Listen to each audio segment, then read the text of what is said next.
Deuteronomy 8.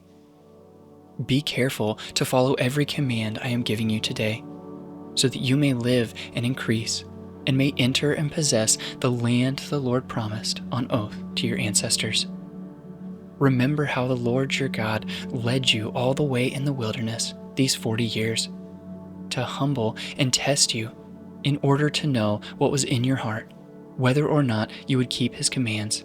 He humbled you, causing you to hunger and then feeding you with manna, which neither you nor your ancestors had known, to teach you that man does not live on bread alone, but on every word that comes from the mouth of the Lord. Your clothes did not wear out, and your feet did not swell during these 40 years.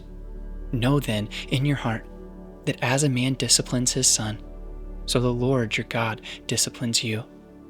Observe the commands of the Lord your God, walking in obedience to him and revering him. For the Lord your God is bringing you into a good land, a land with brooks, streams, and deep springs gushing out into the valleys and hills, a land with wheat and barley, vines and fig trees, pomegranates, olive oil, and honey, a land where bread will not be scarce and you will lack nothing, a land where the rocks are iron and you can dig copper out of the hills. When you have eaten and are satisfied, praise the Lord your God for the good land he has given you. Be careful that you do not forget the Lord your God, failing to observe his commands, his laws, and his decrees that I am giving you this day. Otherwise, when you eat and are satisfied, when you build fine houses and settle down, and when your herds and flocks grow large, and your silver and gold increase, and all you have is multiplied, then your heart will become proud, and you will forget the Lord your God, who brought you out of Egypt, out of the land of slavery. He led you through the vast and dreadful wilderness, that thirsty and waterless land, with its venomous snakes and scorpions.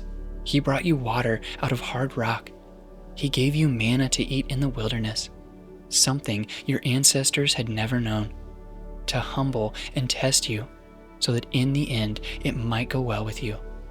You may say to yourself, my power and the strength of my hands have produced this wealth for me. But remember the Lord your God, for it is he who gives you the ability to produce wealth, and so confirms his covenant, which he swore to your ancestors, as it is today.